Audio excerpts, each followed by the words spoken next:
हनीफ अब्बासी साहब, आप ये कह रहे हैं कि कमिश्नर रावलपिंडी जिन्होंने आज बहुत बड़ा सवाल उठा दिया इलेक्शन कमिश्नर के ऊपर, चीफ जस्टिस के ऊपर और तमाम सिस्टम के ऊपर, आप ये कह रहे हैं कि उन्होंने गुज़िश्ता रोज आपको मुबारकबाद भी दी थी हल्के से जीतने की? मुबारकबाद दी, 1-on-1 मीटिंग हुई, वहाँ पे सॉलिड वेस्ट मैनेजमेंट कंपनी की एक मीटिंग चल रही थी। मेरे नाम कहने के बावजूद उन्होंने इसरार किया कि आप इसमें बैठे, आपकी बड़ा एक्सपीरियंस है, आप अपने तजर्बे की रोशनी में हमें कुछ बताएं। कुछ मेगा प्रोजेक्ट डिस्कस किए जो फ्यूचर में हमने करने हैं और बड़े खुश थे माशाल्लाह। अच्छा। ये रातों रात इनकी पहली बात तो ये कि ना ये आरओ है, ना जीआरओ है, ना इनका कोई मॉनिटरिंग रोल है। इनका तो रोल ही कोई नहीं, जहां हमें एक्सेस हासिल नहीं, इनको कैसे पता है कि जनाब छप्पे लग रहे हैं और ये हो रहा है वो हो रहा है। असल में बुनियादी तौर के ऊपर 10 तारीख को या 18 तारीख को इसकी रिटायरमेंट का दिन है और ये उससे पहले ये अब क्योंकि सोशल मीडिया ने बहुत सारे बच्चों को भी खराब किया है और बहुत सारे बड़ों को भी खराब कर दिया है और खराबी का नतीजा ये है कि वो चाहते हैं कि मैं सोशल मीडिया का हीरो बन जाऊं। उन्हें ये मालूम नहीं कि जो संगीन इल्जामात उन्होंने चीफ जस्टिस पे लगाए हैं, चीफ इलेक्शन कमिश्नर पे लगाए हैं, उसको साबित करना पड़ेगा, वरना वो जो फजर वाला ऑप्शन लेकिन था ना। हनीफ अब्बासी साहब, आप नहीं समझते कि साबित पूरी बात दोनों को करना पड़ेगा? जी कर लीजिए, आप मुकम्मल कर लें बात। देखिए ना, उन्हें जो ऑप्शन था ना फजर के बाद वाला, वो अडॉप्ट करना चाहिए था जो उन्होंने सोचा था। ये अडॉप्ट करके दानिस्ता अडॉप्ट किया गया। ये इसलिए अडॉप्ट किया गया है कि मुल्क को अदम इस्तेहकाम की तरफ धकेला जाए। अगर ये उठ के कह देंगे, कल को डीसी कह देगा, कल हमारी पार्टी से कह दे, किसी और पार्टी से कह दे, तो फिर रोज यही तमाशा लगा रहेगा कि मुल्क को अदम इस्तेहकाम की तरफ पाकिस्तान को धकेले, इसमें अनारकी पैदा हो, अफरा तफरी पैदा हो। और ये साजिश आज की नहीं, 2013 से चल रही है। लेकिन हनीफ अब्बासी साहब, ये सवाल तो उठ रहा है, उन्होंने हिस्सा डाला है। मौलाना फजल रहमान आप ही के इत्तेहादी रहे, पीडीएम के सरबराह रहे, जमात इस्लामी का भी एतराज है, तहरीक इंसाफ का भी एतराज है कि धांधली तो हुई है। बात करूँ भाई, मेरी बात सुने। इल्जाम पर इल्जाम ही चलेगा या फिर तहकीकात? जी सुने मौलाना ने जो बात की मेरे लिए तो बहुत काबिल एहतराम है, मेरे बुजुर्गों में से। लेकिन उन्होंने बात आज की ना, मजा तब था उस वक्त करते जब पीडीएम के वो प्रेसिडेंट थे, सदर थे, उस वक्त बाजवा साहब के खिलाफ, फैज साहब के खिलाफ। लेकिन मैंने उस वक्त बात उनके खिलाफ नहीं की, तो मैं आज क्यों करूं? कैसे कर सकता हूं? हक वो होता है जो वक्त पे किया जाए। जैसे ये हक नहीं है 10 दिन बाद जमीर जाग गया। भाई मेरे, आपके तो एक्सेस में चीजें नहीं थी, अगर आपकी दस्तरस में थी भी तो फिर आप रोक लेते हाथ। ये कैसे मुमकिन है कि आपने पूरी प्लानिंग के कल शाम तक तो आपका जमीर जो है वो बिल्कुल मुर्दा सोया हुआ था, मेरे साथ था। तो बासी साहब, आज क्या हुआ ऐसा जमीर जाके? आज क्या हुआ?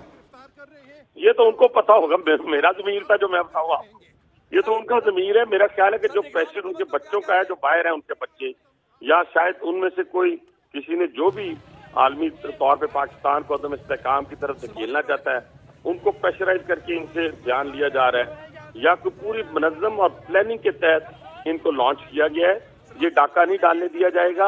2013 में डल गया, 2018 में डल गया, 2024 में पाकिस्तान मुस्लिम लीग नवाज के मैंडेट पे डाका रावलपिंडी डिवीजन में मुमकिन नहीं है। सही। अच्छा हनीफ अब्बासी साहब, आप कह रहे हैं कि कमिश्नर साहब के बच्चे जो बाहर हैं, वैसे नासिर हुसैन शाह साहब भी हमारे साथ हैं लाइन पे और फहमीदा मिर्जा साहब, वो आपको सुन भी रहे हैं। अभी हम आप लोगों की बात आपसे करवा रहे हैं, सवाल आपसे कर रहा हूँ।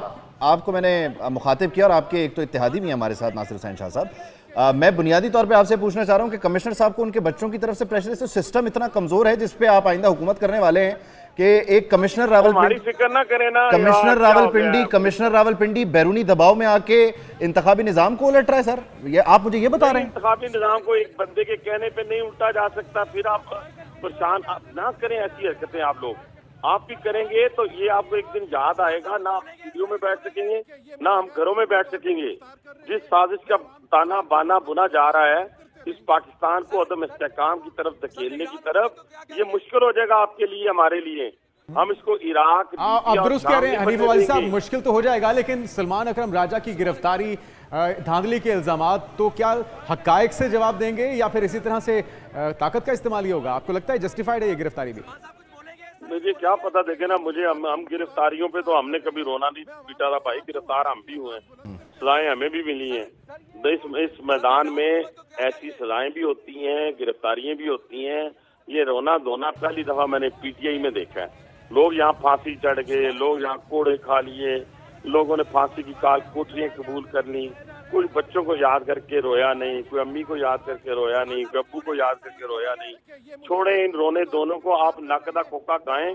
ویسے حنیف عباسی صاحب, اچھا یہ گانا تو خیر آپ نے, میں ایک سوال پوچھنا چاہ رہا ہوں. 2018 میں جب آپ کہتے ہیں کہ انتخابی بے ضابطگی تھی, دھاندلی تھی, تو اس وقت استحکام کی طرف لے جانے کے لیے آپ نے بھی اپنی آواز بلند کی تھی اور احتجاج کیا تھا کہ یہ بے ضابطگی ہے. آپ کو اس وقت حق تھا, 2024 میں کسی اور کو حق نہیں ہے, یہ ذرا مجھے بتا دیں گے کیسے یہ ڈیفرنس رہا ہوتا ہے؟ کب کہا کسی کو حق نہیں ہے بھائی جان, وہ روتے ہوئے ویسے نہیں جا رہے ہمارے, لیکن دیکھیں نا حق یہ ہے کہ عدالتوں نے آپ نے جانا ہے. میں فرض کیا مثال دیتا ہوں, میرے خلاف جو ہارا ہے میں 14,500 کی لیڈ سے جیتا ہوں, ٹھیک ہے جی, وہ جائے گا الیکشن کمیشن نے اس کی اپلیکیشن ریجیکٹ کر دی, ہائی کورٹ نے ریجیکٹ کر دی, خارج کر دی. اس کے بعد یہ ٹریبونل بننے جا رہا ہے, ٹریبونل میں جائے گا, ٹریبونل میں وہ بتائے گا کہ نہیں سر میرے پاس 45 بھی ہے, 47 بھی ہے, 48 بھی ہے, 49 بھی ہے.